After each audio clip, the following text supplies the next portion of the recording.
What's good, beautiful people? It's your boy Uncle Rizzo, back in the building. And for those of you who care, I have officially ran out of Jack Daniels.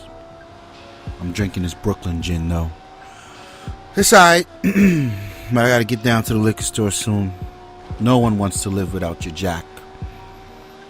It's not a life worth living. Speaking of worth, here comes Microsoft with a unsuspected price drop for the holidays. I might point out the Xbox can now be had for a limited time only, which means the holidays, starting from Black Friday, I believe, up until Christmas and so on and so forth.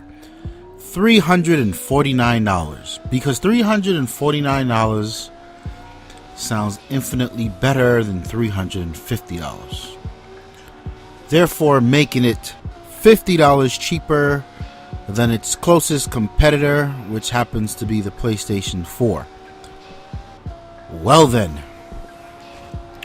before I go on to jump up and down and do backflips for those of you who have not owned the Xboxes yet, let me extend a thank you to Sony and their ass whooping in the sales department, because Sony is probably outselling these things 4-1, and Microsoft had to get drastic.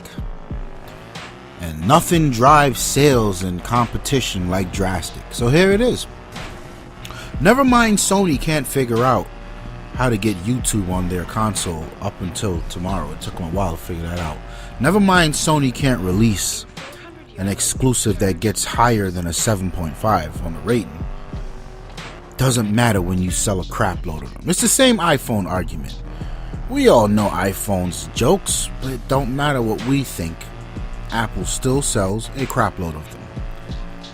I move on. So $350 for this Xbox, obviously with no Kinect. I wish they would have found a way to get that price in there with the Kinect. That would have been dope. Or at least bring the Kinect price down to $400 as well.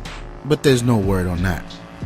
This includes the Sunset Overdrive bundle, the Call of Duty bundle, and some other clown bundle that's out there. Whatever, you got choice, you got your Xbox. There's no memory card edition. Do you remember that with the arcade edition Xbox? It was so cheap, but it almost wasn't worth it.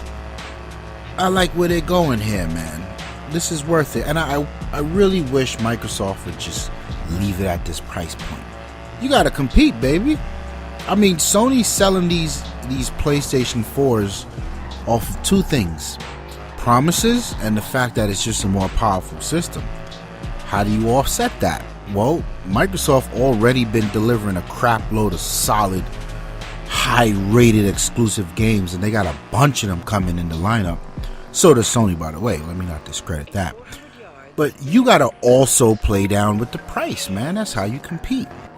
But yeah, I'm curious to know, because I saw a very interesting ripple happening with Drive Club, where a few people, and I'm not making this shit up, this shit's in the comments of some of our videos, some other YouTube videos, all over the Drive Club reviews. People are upset, and people are threatening to sell their PlayStation to buy an Xbox.